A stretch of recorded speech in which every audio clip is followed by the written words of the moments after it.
ny filohan'ny filan-kevitry ny tanànan'Antananarivo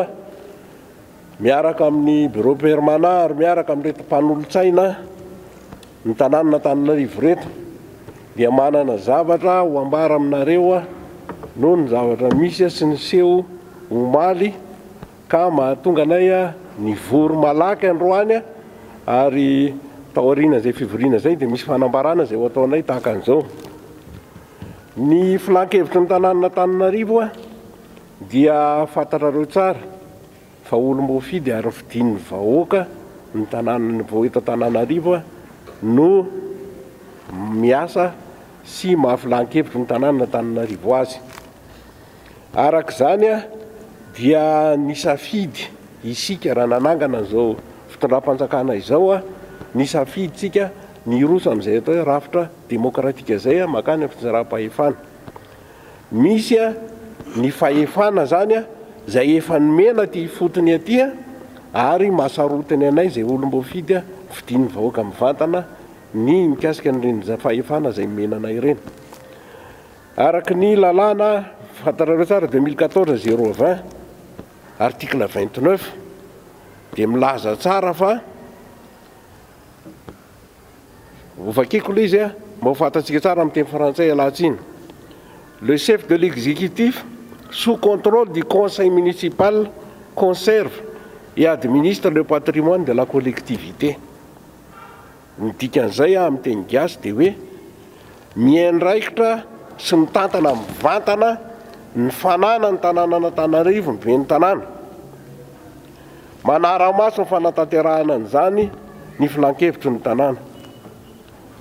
Ny zava-misy nefa ary raha antsika mahalala tsara dia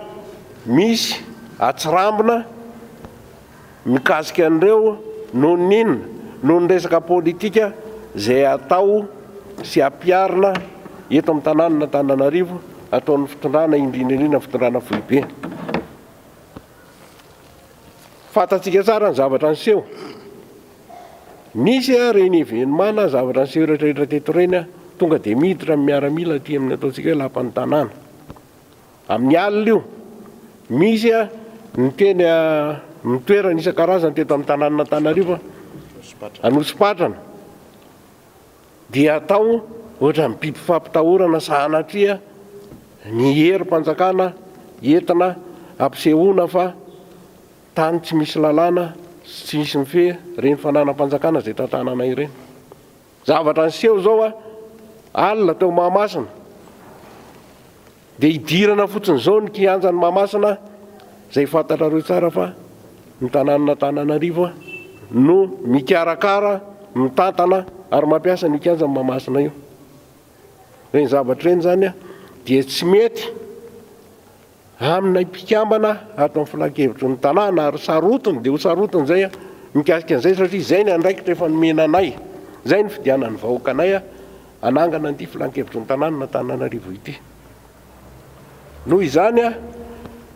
dia manao fanambarana izay voalohany indrindra omenay toromarika enjana dia enjana ny mpanatanteraka hiaro an'ireny fananam-panjakana ireny reny fananany commune ireny mba tsy hidikidirana na hanaovana zavatra mamoetra sahala amin'ireny zavatra niseho rehetra ireny. Raha ohatra ka hitanay fa tsy vita ny fiarovana an'ireny, tsy voatsangana ny andromaso zay tokony hiasa tamin'ireny na andro na alina, dia manainga amin'ny vahoaka Antananarivo zay anainga amin'ny vahoaka Antananarivo zay hiaro mivantana an'ireny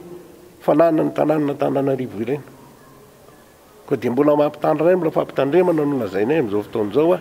atsangano ny andromaso ry mpanatanteraka arovo ny tanàna na andro na alina.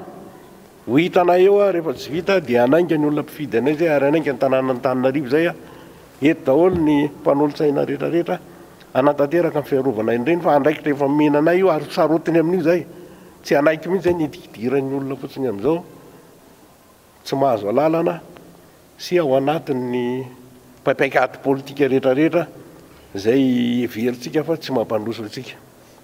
Efa nomenay alalana ny tiako Madagasikara tsy mihemitra amin'ny alalany zay mena azy zay a menay alalany izay ampiasan'ny kianja Mahamasina ny sabotsy 8 jolay tsy mihemitra amin'itsika noho izany a tsy mbola niova mihitsy tsika ovany io fa de tanany io a ary anjarany io antoko zay nahazo alalany io a mampiasa ny kianja io a araka fanarahana zay nataony tamin'ny mpanatanteraka teto. Mbola voatsely tsika zay a nankalaza ny fetim-pirenena hitatsika fa nirindra tsara ny fitondrana sy ny fidirana atao Mahamasina tsy nisy ny korotana dikan'izay nahavita ny asa ny atsakany sy andavany ny tanàna Antananarivo ary mijoro eto zay mpanolo-tsaina satria mahafaka miteny zahay fa ara-dalàna ny fomba nampiasana any Mahamasina. Ankehitriny dia misy ny olona mianitra amin'ny andro alina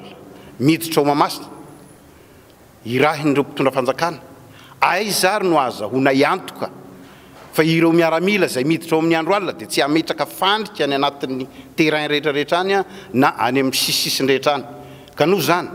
raha misy ny zavatra ohatran'izany ao anatin'io kianja io a dia mialy zahay satria zahay dia efa tompona andraikitra misy fisavany sanandro fa izy idirana amin'ny andro alina kosa ataoko angamba fa tsy anjara ny mpanolo-tsaina intsony a na anjara ny tanàna Antananarivo intsony a ny insécurité zany tsy avy aty amintsika intsony a ka manentana manampy ny tenin'ny filoha teo zay hoe manentana ny vahoaka Antananarivo mba ho tony amin'ny fandaminana zay ataontsika Madagasikara fa ny tsika Madagasikara dia vonona izy nangataka amin'ny tanatohatra rehetra ary efa nomena ny alalana fa ny nahagaga dia nisy ny fiemorana tapoka ary nisy ny fampianiana tamboho sy ny sisa ka tsy fantatra zay eritreritry ny mpitondra fanjakana tompo zay ngamba no tenitsely anampiana ny zavatra ny teneniny filoha teo.